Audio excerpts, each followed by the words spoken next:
जय माता दी दोस्तों, मैं भाविनी मिश्रा अपने चैनल में आप सभी का एक बार फिर से स्वागत करती हूँ। आप सभी को हरितालिका तीज व्रत की बहुत बहुत शुभकामनाएं। इस वीडियो में मैं हरितालिका तीज व्रत कथा शेयर कर रही हूँ, तो हाथों में पुष्प और अक्षत ले लीजिए और कथा शुरू करते हैं। ओम गणेशाय नमः, ओम नमः शिवाय, ओम गौराय नमः। तो चलिए कथा शुरू करते हैं।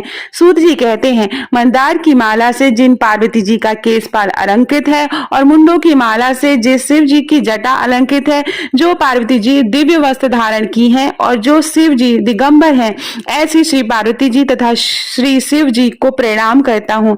रमणी कैलाश पर्वत के शिखर पर बैठी हुई श्री पार्वती जी कहती हैं, हे महेश्वर, हमें कोई गुप्त व्रत या पूजन बताइए जो सब धर्मों से सरल हो, जिसमें परिश्रम भी कम करना पड़े लेकिन फल अधिक मिले। हे नाथ, यदि आप मुझ पर प्रसन्न हो तो यह विधान बताइए। हे प्रभु, किस तप व्रत या दान आदि मध्य और अंत रहित आप जैसे महाप्रभु को हम प्राप्त हुए हैं।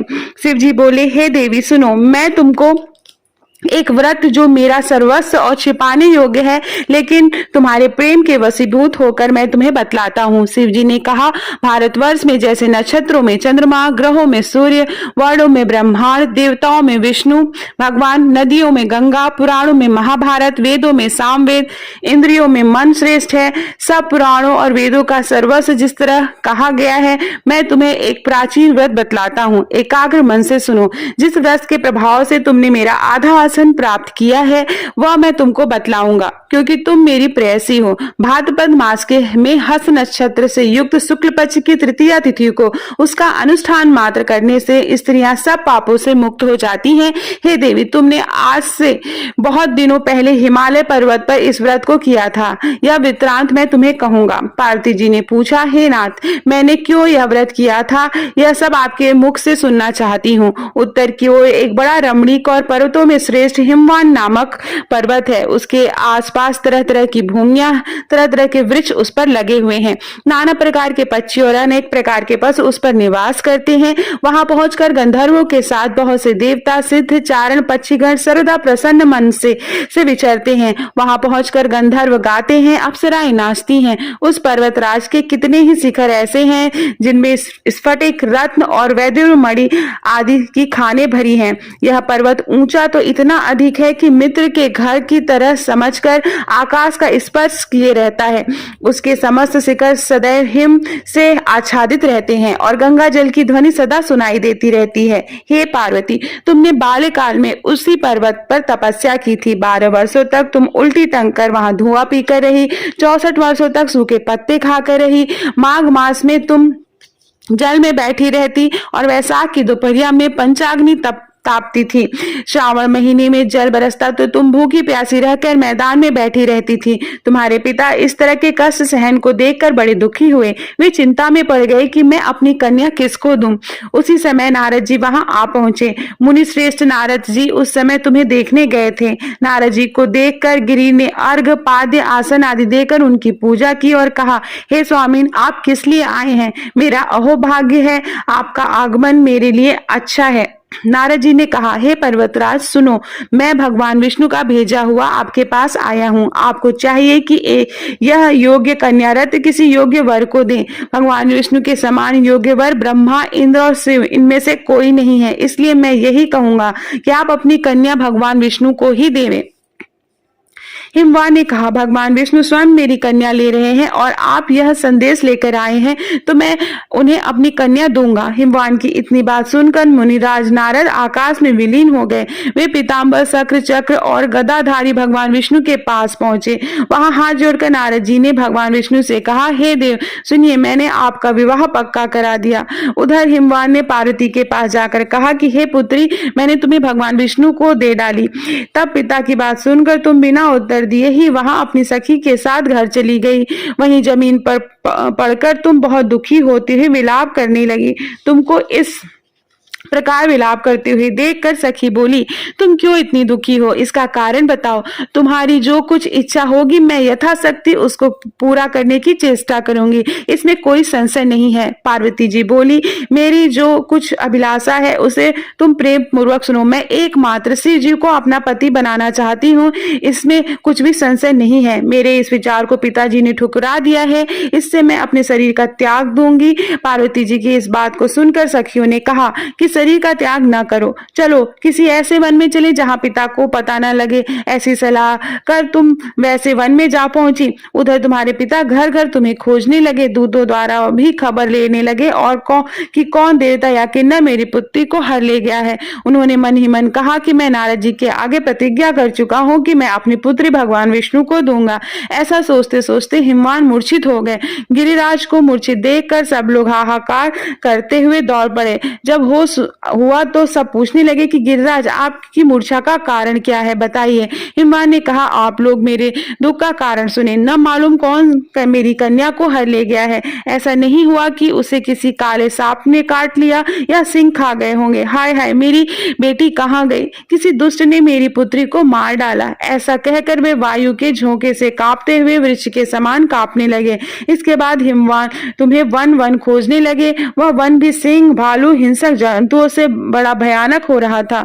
तुम भी अपनी सखियों के साथ उस भयानक वन में चलती चलती एक ऐसी जगह जा पहुंची जहां एक नदी बह रही थी। उसके रमणीक तट पर एक बड़ी सी कंदरा थी। तुमने उसी कंदरा में आश्रम बना लिया और मेरी एक बालुकामयी प्रतिमा बनाकर अपनी सखियों के साथ निराहार रहकर मेरी आराधना करने लगी।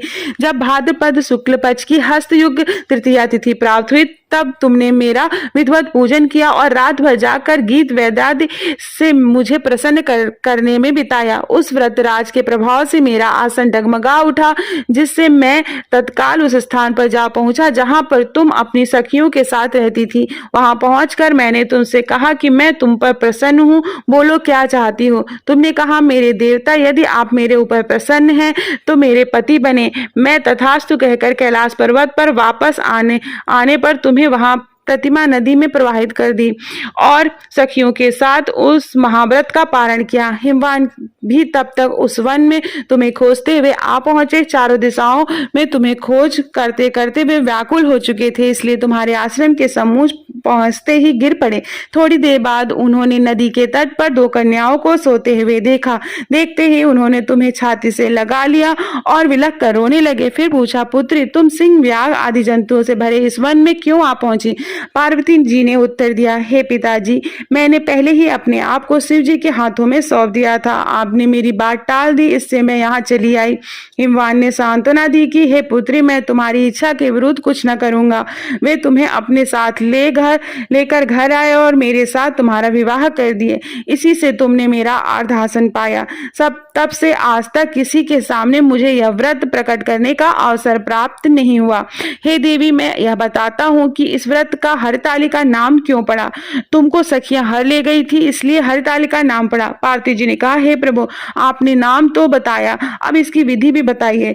इसका क्या पुण्य है, क्या फल है, यह व्रत कौन करे? श्री शिव जी ने पार्वती जी से कहते हैं कि हे देवी, मैंने समस्त स्त्री जाति की भलाई के लिए यह उत्तम व्रत बतलाया है। जो स्त्री अपने सौभाग्य की रचना करना चाहती है वह यत्न पूर्वक यह व्रत करे।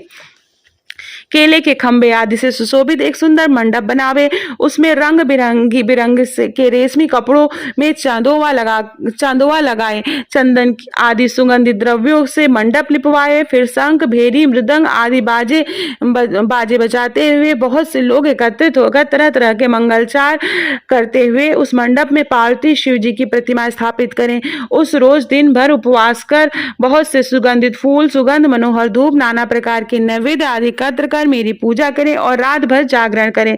ऊपर जो जो वस्तुएं गिनाई है उसके अतिरिक्त नारियल, सुपारी, जंबीरी, नींबू, लौंग, अनार, नारंगी आदि जो जो फल प्राप्त हो सके उसे इकट्ठा करें। उस ऋतु में जो फल तथा फूल मिल सके विशेष रूप से रखें।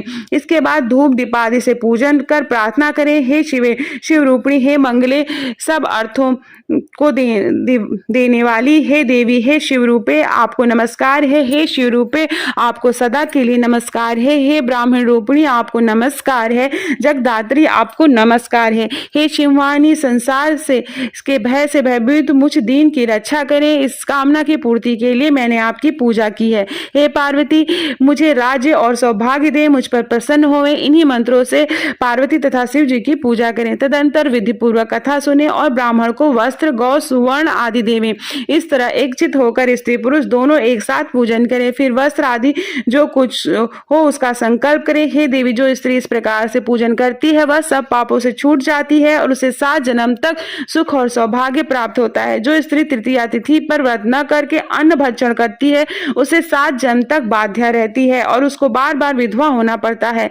वह सदा दरिद्र पुत्र शोक और शोकाकुल स्वभाव की झगड़ालू सदा दुख भोगने वाली होती है और उपवास न करने वाली स्त्री अंत में घोर नरक में जाती है। मांसाहार करने से बाघिन, दही खाने से बिल्ली, मिठाई खाने से चींटी और कुछ भी खाने से मक्खी बन जाती है। तीज को अन्न खाने से सुकरी, फल खाने से बंदरिया, पानी पीने से जोग, दूध पीने से सापिन, उस रोज सोने से अजगरी और पति को धोखा देने से मुर्गी होती है। इसलिए सभी स्त्रियां व्रत अवश्य करें। दूसरे दिन सुवर्ण, चांदी, तांबा अथवा बांस के पात्र में अन्न भरकर ब्राह्मण को दान दें और पारण करें। जो स्त्री इस प्रकार से व्रत करती है वह मेरे समान पति पाती है और जब वह मरने लगती है तो तुम्हारे समान उसका रूप हो जाता है। उसे सब प्रकार के सांसारिक भोग और सायुज्य मुक्त मिल जाती है। इस हरितालिका की व्रत कथा मात्र सुन लेने से प्राणी को 1000 अश्वमेध और सैकड़ों वाजपेयी यज्ञ करने का फल प्राप्त होता है। हे देवी मैंने यह सब व्रतों में उत्तम व्रत बतलाया है जिसके कारण करने से प्राणी सब पापों से छूट जाता है।